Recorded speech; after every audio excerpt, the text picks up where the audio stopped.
علم اور ادب کی سب کو کامل دولت عطا فرمائے، جمیع اہل سنت و جماعت کے مدارس کو آباد و شاد فرمائے، پڑھنے اور پڑھانے والوں کی خیر فرمائے، معاونین کو جزائے جزیل عطا فرمائے، امام الانبیاء صلی اللہ تعالی علیہ وآلہ وسلم کی سیرت پاک پہ عمل کی توفیق عطا فرمائے۔ حضرت شیخ فرید الدین عطار رحمہ اللہ تعالی پندنامہ میں تواضع اور درویشوں کی صحبت کے متعلق لکھتے ہیں، اگر ترا عقل است با دانش قریں، باش درویش با درویشاں نشیں۔ اگر تیرے لیے عقل ہے، سمجھ کا ساتھی، تو تیری عقل سمجھ کے ساتھ ساتھی ہے تو درویش ہو جا اور درویشوں کے پاس بیٹھنے والا ہو جا۔ درویش ہو جا یا درویشوں کے پاس درویشوں کے پاس بیٹھنے والا ہو جا، یعنی اللہ عز و جل کے ہر گھڑی ہر لمحہ اطاعت کرنے والا ہو جا اور اس کے محبوب کریم صلی اللہ تعالی علیہ وآلہ وسلم کے نقش قدم پہ چلنے والا ہو جا، اور درویشوں کے پاس بیٹھنے والا ہو جا، نیک لوگوں کے پاس بیٹھنے والا ہو جا۔ یا ایھا الذین آمنوا اتقوا اللہ وکونوا مع الصادقین، اے ایمان والو اللہ سے ڈرو اور ڈرنے کے ساتھ ایک اور کام کرو، وکونوا اور تم ہو جاؤ مع الصادقین سچوں کے ساتھ۔ یعنی اللہ عز و جل یہاں ایمان والوں کو یہ فرما رہا ہے کہ میری اطاعت کرو، جس سے میں نے روکا ہے اس سے باز آ جاؤ، اس سے باز رہو، اور جس کا حکم دیا وہ کرو۔ تو اتقوا اللہ، میرے محبوب کریم صلی اللہ علیہ وسلم کے نقش قدم پہ چلو، اور چلنے کے ساتھ نیک لوگوں کی سنگت اختیار کرو۔ شیخ صاحب فرما رہے ہیں کہ عقل سمجھ کے ساتھ علم کے ساتھ تیرا ساتھی ہے تو درویش ہو جا اور درویشوں کے پاس بیٹھنے والا ہو جا۔ تو اللہ پاک فرما رہا ہے اے ایمان والو اتقوا اللہ، یوں کہہ لو اللہ کے بندے بن جاؤ، اللہ کے اے ایمان والو اتقوا اللہ، اللہ کی اطاعت کرنے والے بن جاؤ، اللہ کی فرما برداری کرنے والے بن جاؤ، جس سے روکا اس سے باز آ جاؤ۔ تو یہ تو درویش ہو گیا۔ جب وہ اللہ کی اطاعت کرے گا، اللہ کے محبوب کریم صلی اللہ علیہ وسلم کی اتباع اور آپ صلی اللہ علیہ وسلم کی سنتوں پہ وہ چلے گا دل سے ہو کر، تو پھر تو متقی بن گیا، درویش بن گیا۔ تو فرمایا شیخ صاحب نے اور درویشوں کے پاس بیٹھنے والا ہو جا، تو وہ کونوا مع الصادقین۔ تو دیکھو کس طرح اس آیت کے ساتھ اس کا تعلق بن رہا ہے کہ اللہ سے ڈرو، درویش ہو جاؤ، اور درویشوں کے پاس بیٹھنے والا ہو جاؤ۔ صرف اتنا نہیں ہے کہ متقی ہوا بس، نہیں، نیک ہے تو پھر جو اپنے سے بڑا نیک ہے اس کے ساتھ ہو جا، اس کے سائے میں رہے، اس کے کسی ٹائم بھی شیطان نیکی لے سکتا ہے، آپ کی کوئی سبب بن سکتا ہے، غرور آ جاتا ہے، تکبر آ جاتا ہے، تانا احسان جتلانا، یہ باتیں آ جاتی ہیں، پھوک چڑھ جاتی ہے۔ کسی ٹائم بندہ مال کے لالچ میں آ کے ایمان ہی دے بیٹھتا ہے، ایمان دے دیتا ہے، باہر کے ویزے کے لیے سین کر دیتا ہے، ایمان جاتا رہتا ہے، خطرہ تو رہتا ہے۔ تو کہ ایمان والو اللہ سے ڈرو اور ڈرنے کے ساتھ سچوں کے ساتھ ہو جاؤ۔ اور شیخ صاحب فرماتے ہیں کہ درویش ہو اور درویشوں کے پاس بیٹھنے والا ہو جاؤ۔ آگے فرمایا ہم نشینی جز بدرویشہ مکن تا توانی غیبت انشا مکن۔ درویشوں کی صحبت کے علاوہ کوئی اور صحبت اختیار نہ کر، بس درویشوں کے پاس ہی بیٹھ اور کسی کے پاس نہ بیٹھ۔ کس کی ہم نشینی، کس کی صحبت اختیار کرنی ہے، کس کے پاس بیٹھنا ہے؟ شیخ فرماتے ہیں صرف درویشوں کے پاس، صرف جو اللہ اس کے رسول کے فرما بتا رہے ہیں، متقی ہیں، ان کے پاس بس۔ ان کے سوا مکن، کسی اور کی ہم نشینی اختیار نہ کر، کسی اور کے پاس نہ بیٹھ، جب تک ہو سکے ان درویشوں کی غیبت نہ کر، ان کی اللہ والوں کے خلاف نہ بول۔ اللہ والوں پہ الزامات جو لگاتی ہیں انہیں سوچنا چاہیے۔ ویسے بھی کسی مومن پہ الزام لگانا نعوذ باللہ من ذالک وہ کب جائز ہے؟ ڈبل گناہ الزام، بہتان ہے۔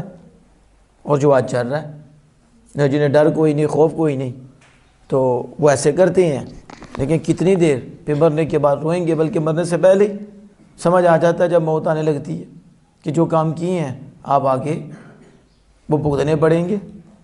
تو ہے کہ اللہ والوں کی غیبت نہ کر، درویشوں کے خلاف نہ بول۔ چلو ٹھیک ہے کہ تو اس راہ پہ نہیں چل رہا، لیکن جو اس راہ پہ چل کے آگے اللہ کو جنہوں نے پایا ان کے خلاف تو نہ بول۔ اللہ کے محبوبوں کی غیبت نہ کر، برائی نہ کر۔ حب درویشاں کلید جنت است، دشمن ایشاں سزا لعنت است۔ آپ فرماتے ہیں کہ درویشوں کی محبت جنت کی چابی ہے۔ اللہ والوں کی محبت کیا ہے؟ بولو اونچی بولو، اللہ والوں کی محبت، اللہ کے برگزیدہ بندوں کی محبت، اور ان سے دشمنی، ان کا دشمن لعنت کا حقدار ہے۔ اللہ والوں کا دشمن کس کا حقدار ہے؟ یہ شیخ فرید العطار فرماتے ہیں کہ جنہیں اللہ والوں کی محبت مل گئی، اللہ کے برگزیدہ بندوں کی محبت مل گئی، اللہ کے دوستوں کی محبت مل گئی، اسے جنت کی چابی مل گئی، اسے تو اس محبت میں چلا گیا تو انشاءاللہ وہ جنت میں جائے گا۔ سمجھ آ رہی ہے؟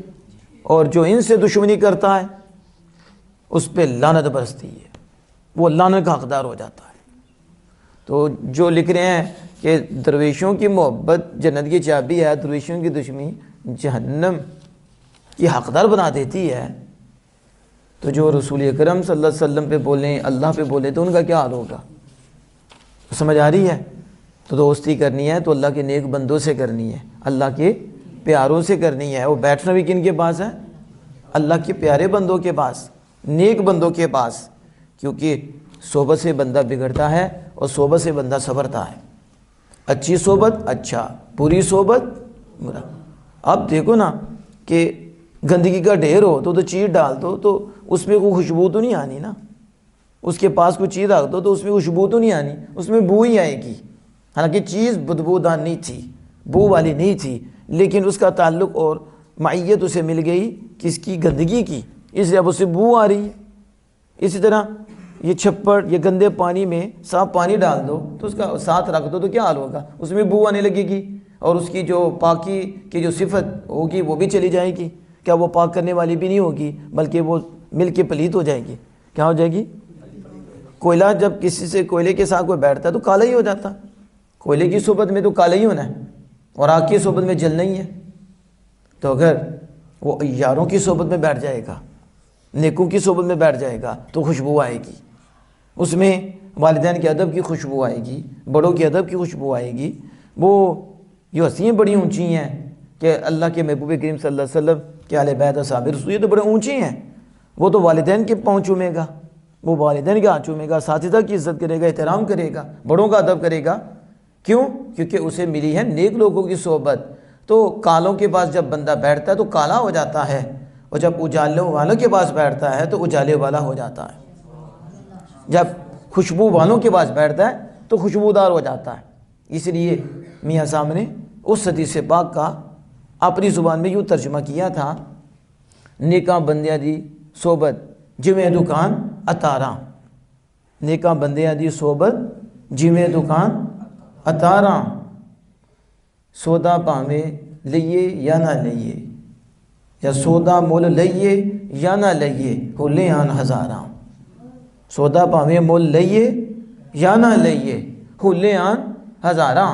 کہ حضور صلی اللہ علیہ وسلم کی حدیث کا ترجمہ اور مفہوم شریع اصول میں بیان کر رہے ہیں کہ عطار کے پاس جب بندہ جاتا ہے اسے سودا لے یا نہ لے، جب باہر آئے گا نا تو کوئی کہے گا عطار کی دکان سے آیا ہے، کیونکہ اس سے خوشبو آئے گی، اسے کیونکہ صحبت ہے نا۔ عطار کی دکان میں گیا تو وہاں تو خوشبو ہی ہے، تو جب خوشبو کے بعد جائے گا، اگر وہ خریدنے کی طاقت نہیں رکھتا، لے نہیں سکتا، اور وہ عطار دے نہیں سکتا، دیتا نہیں، پھر بھی خوشبو کا کمال ہے، اور وہ خود بخود جو ہے اس میں آ جائے گی اور اس کو معطر کر دے گی۔ تو فرمایا نیکاں بندیاں دی صحبت جمیں دکان اتاراں، سودا پامے مل لئیے یا نہ لئیے، سودا مل لئیے یا نہ لئیے، ہو لے آن ہزاراں۔ وہ پیڑے بندے دی صحبت جمیں دکان لوہاراں، پیڑے بندے دی صحبت جمیں دکان لوہاراں، کپڑے پاویں کنج کنج پئیے، کپڑے چنکیاں پین ہزاراں، چنکیاں پین وہ کہیں نہ کہیں کالا کر دے گا، کلف لگا دے گا، کہیں نہ کہیں اثر چھوڑ دے گا، جراثیم دے دے گا، اس کی صحبت کہیں نہ کہیں جلا دے گی، کالا کر دے گی۔ لیکن یاروں کے بعد بیٹھے گا، ان سے نہیں لے سکتا اور وہ نہیں دے رہے، پھر بھی نیکی کی یہ شان ہے کہ خود بخود اس میں سرایت کر جائے گی۔ جب اٹھے گا تو کوئی کہے گا کہ یاروں کے پاس آیا ہے، کسی کالے کے پاس سے نہیں آیا۔ سمجھ آ رہی ہے کہ نہیں؟ یہ صحبت کی بات کر رہا تھا۔ تو آپ کہتے ہیں کہ درویشوں سے محبت کرو، درویشوں کی صحبت اختیار کرو، درویشوں کی صحبت کے علاوہ کسی اور کی صحبت اختیار نہ کرو۔ کیوں؟ میرے شاہ صاحب فرماتے ہیں کوئی بچہ پیدا ہوتے نشئی نہیں تھا، بچہ پیدا ہوتے ہی بے ادب نہیں تھا، بچہ پیدا ہوتے ہی بے حیا نہیں تھا، گالی دینے والا نہیں تھا، لوگوں کو ستانے والا نہیں تھا، یہ الزامات لگانے والے، غیبتیں کرنے والے، یہ وہ بچہ پیدا ہوتے نہیں تھا۔ اسے بھی کسی ماحول نے ایسا کیا ہے اور کسی صحبت نے ایسا کیا ہے۔ اور بچہ پیدا ہوتے ہی کوئی متقی نہیں تھا، نمازی نہیں تھا، پرہیزگار نہیں تھا، بادب نہیں تھا، اسے بھی کسی صحبت نے ایسا بنایا ہے۔ تو صحبت، اسے شرابی کی صحبت ملی، وہ شرابی بن گیا، اسے نمازی کی صحبت ملی، یہ نمازی بن گیا، اسے سچے کی صحبت ملی، یہ سچا بن گیا، اسے جھوٹے کی صحبت ملی، وہ جھوٹا بن گیا، اسے عادل کی صحبت ملی، عادل بن گیا، اسے ظالم کی صحبت ملی، وہ ظالم بن گیا، اسے آخرت کی سوچ رکھنے والے کی صحبت ملی، یہ آخرت کی سوچ رکھنے والا بن گیا، اسے دنیا دار کی صحبت ملی، وہ دنیا دار کی سوچ رکھنے والا بن گیا۔ تو سوچ بدلتی ہے، کریکٹر بدلتا ہے تو صحبت سے بدلتا ہے۔ اچھی صحبت اچھا کریکٹر، بری صحبت برا کریکٹر۔ سمجھ آ گئی اس کی؟ آپ فرماتے ہیں پوشش درویش غیر از دلق نیست، در پے کام و ہوائے خلق نیست۔ درویش کا لباس گدڑی کے علاوہ کچھ نہیں، گدڑی کے علاوہ کچھ نہیں، اور حائش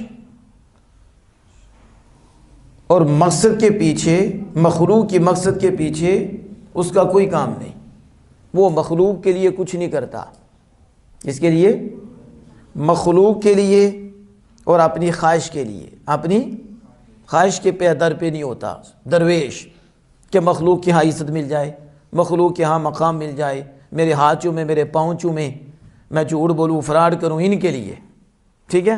تو ان کے جو ظالم ہیں ان کی بھی سوارش کروں، کو پھنس جائیں تو پھر آگے جھوٹ بولوں تاکہ ان کے ہاں مجھے عزت ملے، مخلوق کے لیے کہا نہ، درویش اسے نہیں کہتے۔ درویش مخلوق کے لیے نہیں کرتا، نہ اپنے نفس کے لیے کرتا ہے، درویش تو خالق کائنات کے لیے کرتا ہے۔ پھر فرماتے ہیں مرد تا ننہت بفرق نفس پائے، راہ کجا یابد بدرگاہ خدائے۔ میں مرد جب تک اپنے نفس کی چوٹی پر پاؤں نہ رکھے، مرد جب تک اپنے نفس، اپنے خواہش کی چوٹی وہ اوپر پاؤں نہ رکھے، خدا تعالیٰ کی بارگاہ میں پہنچ نہیں سکتا، خدا تعالیٰ کی بارگاہ کا راہ نہیں پا سکتا۔ راستہ راہ کجا یابد، وہ راہ کیسے پائے گا بارگاہ خدا بندی کا، کہ جو اپنے نفس کے اوپر پاؤں نہیں رکھتا اور اپنی خواہش کے اوپر پاؤں نہیں رکھتا، بلکہ خواہش کو اوپر رکھ کر خواہش کے پیچھے چل رہا ہے، وہ کبھی بھی خدا کی بارگاہ کی راہ نہیں پا سکتا۔ تو پتہ چلا خدا کی بارگاہ کا وہی راہ پا سکتا ہے جو نفس کے اوپر پاؤں رکھ کر آمینہ کے لال کے اتباع میں چلتا ہے۔ سمجھ آ رہی ہے؟ تو کہتے ہیں مرد تا ننہت۔ اب دیکھو نا، مرد تو جس کو پوچھو وہ کہتا ہے میں بھی مرد ہوں، وہ بھی پوچھو کہتا ہے میں بھی مرد ہوں۔ کو مرد ہو یا زرد ہو یہ بھی بتاؤ، یا گرد ہو یہ بھی بتاؤ، مرد کیا میم را دال کا نام ہے؟ مرد کا تو پتہ چلتا ہے میدان میں، جب سچ کی بات ہے سچ بولتا ہے، جب جھوٹ کی بات ہے تو جھوٹ بھی بولتا ہے۔ اسے پتہ ہونا چاہیے کہاں سچ بولنا ہے کہاں جھوٹ بولنا ہے، اور حق کدھر ہے اور ناحق کدھر ہے، کس کا ساتھ دینا ہے کس کا ساتھ نہیں دینا، اور کدھر جانا ہے کدھر نہیں جانا۔ مرد ہے، نہ کہ جدھر نفس کہے ادھر جائے، جو نفس چاہے وہی کرے۔ تو پھر کہا وہ تو مرد کیا ہے؟ کہا وہ تو خدا کی راہ نہیں پا سکتا۔ خدا کی راہ کون پاتا ہے؟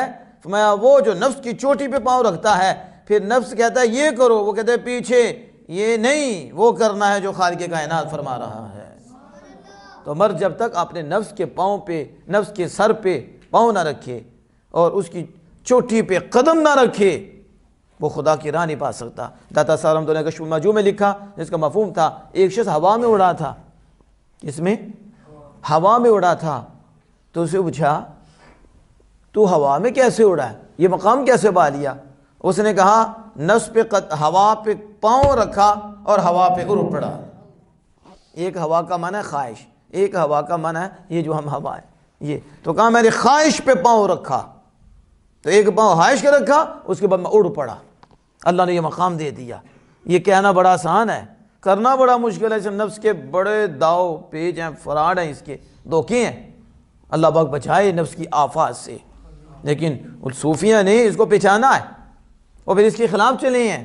ہم کم از کم اتنا تو کریں نا کہ جو شریعت کے خلاف ہیں اس کی تو نہ مانے، اس میں اللہ اس کے رسول کی مانے۔ سمجھ آ رہی ہے؟ تو کہا کہ جو نفس کے پاؤں پہ اور چوٹی پہ، نفس کی چوٹی پہ پاؤں نہ رکھے، وہ اللہ کی بارگاہ کا راہ نہیں پا سکتا۔ پھر آپ فرماتے ہیں مرد راہ دار بندے قصر و باغ نیز، در دل او غیر ورنہ و درد، در دل او غیر درد و داغ نیز۔ فرمایا جو اللہ کی راہ کا مرد ہے، جو اللہ کی راہ پہ چلنے والے مرد ہیں، وہ محل اور باغ کی فکر میں نہیں ہوتے۔ کس کی؟ جیسے ہماری سوچ ہے ہمیں کوٹھیاں ملے، ہمیں بنگلے ملے، ہمیں یہ ملے، ہمیں وہ ملے، تو کہتے ہیں جو اللہ کی راہ میں چلنے والے ہیں وہ ان سے دور ہوتے ہیں، انہیں نہ باغ کی فکر ہوتی ہے نہ انہیں محل کی فکر ہوتی ہے، انہیں اپنی آخرت کی فکر ہوتی ہے۔ وہ جو اللہ کی راہ میں چلنے والے مرد ہیں، آپ فرماتے ہیں کہ ان کے دل میں اللہ اکبر داغ اور درد کے علاوہ کچھ نہیں ہوتا۔ ان کے دل میں درد ہوتا ہے، اور درد کے علاوہ اور داغ کے علاوہ کچھ نہیں ہوتا۔ وہ باغ اور محل کی فکر میں نہیں ہوتے، ان میں تو آخرت کی فکر ہوتی ہے، ان میں تو چوٹ لگی ہوئی ان کے دل میں تو عشق کا درد ہوتا ہے، ان کے دل میں تو محبت مصطفیٰ کا گھر ہوتا ہے، اس لیے انہیں اس کی فکر نہیں ہوتی، انہیں اپنے مالک کی فکر ہوتی ہے۔ آپ کہتے ہیں کہ فرید العطار اگر امارت دا بری بر آسماں عاقبت زیر زبی گردی نہاں، فرمایا اگر تو آسمان پر عمارت لے جائے، کدھر لے جائے؟ اڈی اونچی کوٹھی بنائے کہ آسمان تک چلی جائے، کتنے تک چلی جائے؟ آسمان تک چلی جائے، تو کنی دیر رہے گی آسمانہ تک؟ کیا ہمیشہ رہے گی؟ تو بھی ہمیشہ رہیں گا؟ کہتے ہیں آسمانوں تک تو وہ کوٹھی لے جا، عمارت لے جا، آخر زمین کے نیچے ہی چھپے گی۔ کدھر؟ ایسے زمین کے نیچے ہی جائے گی، زمین کے اندر ہی چھپے گی، زمین کھلے گی سارا اندر، آپ کو پتا نا زمین پھٹ جائے گی، زمین پیچھے ہوگی اپنا بوجھ نکال دے گی، پھر اندر درد وغیرہ اخرج الارض اثقالہا، زمین اپنا بوجھ نکال دے گی۔ تو شیخ فرماتے ہیں آسمان تک تو منزل لے جا، عمارت آسمان تک لے جا، آخر زمین میں چھپے گی۔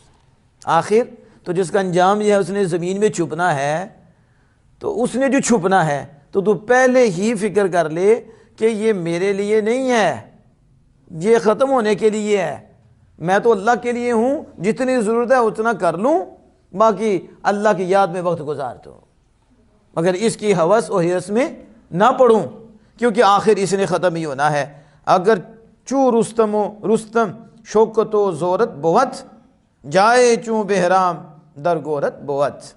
آپ فرماتے ہیں اگر تو رستم پہلوان کی طرح طاقتور ہے، رستم پہلوان کی طرح طاقتور ہے، بڑا تیرے اندر زور ہے،